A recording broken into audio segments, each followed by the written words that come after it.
मुख्यमंत्री डॉक्टर मोहन यादव ने नक्सलवादियों से संघर्ष करते हुए शहीद हुए इंस्पेक्टर आशीष शर्मा की शहादत पर दुख व्यक्त न करने के लिए दिग्विजय सिंह को आड़े हाथों लिया है। मुख्यमंत्री डॉक्टर यादव ने कहा कि आशीष शर्मा की शहादत पर दुख व्यक्त करने उनके परिवार के लिए दो शब्द संवेदना के कहने पर स्थान पर ऐसे हल्के बयान देना लज्जाजनक है। मुख्यमंत्री डॉक्टर यादव ने कहा कि प्रधानमंत्री नरेंद्र मोदी के नेतृत्व केंद्रीय गृह मंत्री अमित शाह की कुशल मार्गदर्शन में हमारी फोर्सेस निरंतर नक्सलवाद के विरुद्ध अभियान संचालित कर रही है। कांग्रेस नेताओं के ऐसे अभियान से कष्ट होता है, हमारी फोर्सेस को सफलता भी मिल रही है। ऐसे में दिग्विजय सिंह द्वारा आशीष शर्मा की शहादत पर दुख व्यक्त न करने का शर्मनाक कार्य किया गया है। मुख्यमंत्री डॉक्टर यादव ने कहा कि दिग्विजय सिंह को यह नहीं भूलना चाहिए कि नक्सलवादी किसी के नहीं होते, वे निर्धन तबके पर अत्याचार करते। दिग्विजय सिंह के बयान जैसे कृत्यों के कारण जनता का कांग्रेस से मन टूटता है। आशीष शर्मा ने देश की सेवा करते हुए जान की बाजी लगाकर नक्सलवादियों के विरुद्ध लड़ते हुए अपना कर्तव्य निभाया। राज्य सरकार ने प्रधानमंत्री और केंद्रीय गृह मंत्री की भावना के अनुसार शहीद आशीष शर्मा के भाई को सेवा में लेने, उनके नाव से गांव में पार्क के निर्माण, परिवार को आर्थिक सहायता देने का कार्य किया है। दिग्विजय सिंह जी को चाहिए था कि वो हमारे नरसिंहपुर के सपूत आशीष शर्मा की शहादत पर उनके परिवार वालों के लिए दो शब्द संवेदना के बोलते। उनकी बहादुरी से की गई मुठभेड़ के आधार पर उनने प्राण की बाजी लगा दी। उनको राष्ट्रपति द्वारा पुरस्कृत करने की बात करते। राज्य सरकार ने उनके लिए जितना जो बन सके हमने सबने माननीय गृह मंत्री जी के और माननीय प्रधानमंत्री की भावना के अनुसार उनके अपने परिवार के लिए छोटे भाई को आउट ऑफ टर्म हमने उनको सब इंस्पेक्टर बनाने की बात कही है।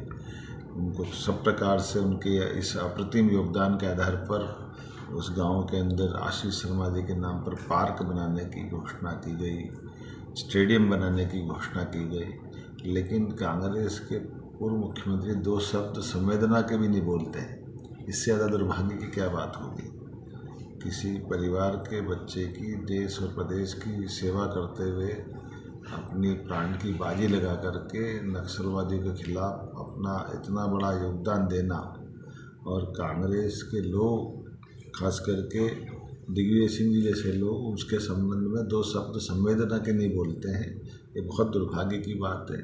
इसी तरह की व्यवस्थाओं से कांग्रेस का मन टूटता है, कांग्रेस से जनता का मन टूटता है।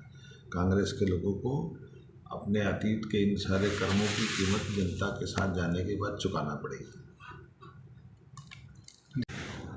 नक्सलवादियों के खिलाफ हमारे जवान जब जान की बाजी लगा करके अपनी शहादत तक देने को तत्पर हैं। कल ही बीते दिन आशीष शर्मा जी, जिनको राष्ट्रपति पुरस्कार भी मिले थे और उनका आउट ऑफ प्रमोशन भी हुआ, लेकिन ऐसे मौके पे जब देश भर से हमारे माननीय प्रधानमंत्री श्रीमान नरेंद्र मोदी जी के नेतृत्व में माननीय गृह मंत्री अमित शाह जी के कुशल मार्गदर्शन में नक्सलवादियों के खिलाफ निर्णायक जंग चल रही है और हमारी फोर्स लगातार सफलता प्राप्त कर रही है। ऐसे में कांग्रेस और कांग्रेस के नेताओं को हमेशा की तरह ये सारी बातों से जो कष्ट होता है, बड़ा दुर्भाग्य का विषय है। जब पूर्व मुख्यमंत्री दिग्विजय सिंह जी इस नक्सलवादी मूवमेंट के खिलाफ चलने वाले आंदोलन में नक्सलवादियों का साथ देते दिखाई देते हैं। वो एनकाउंटर में उस एनकाउंटर को सस्पेक्टेड बताते हैं, फर्जी बताते हैं। कितना दुर्भाग्य है। यद्यपि उनके ही कांग्रेस के कई नेताओं को नक्सलवादियों ने पूर्व में मारा भी है, और लाल सलाम को आखिरी सलाम के इस अभियान में मैं मान के चलता हूँ वो वरिष्ठ नेता है।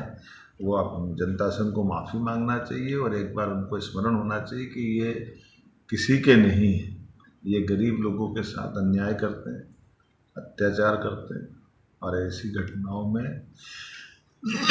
जब फोर्स निर्णायक लड़ाई में लगा है, ऐसे में एक राज्य के पूर्व मुख्यमंत्री का ऐसा बोलना, दिग्विजय सिंह का बोलना, ये बहुत दुर्भाग्यपूर्ण है। उनको माफ़ी मांगना चाहिए। कट अभी बात करें।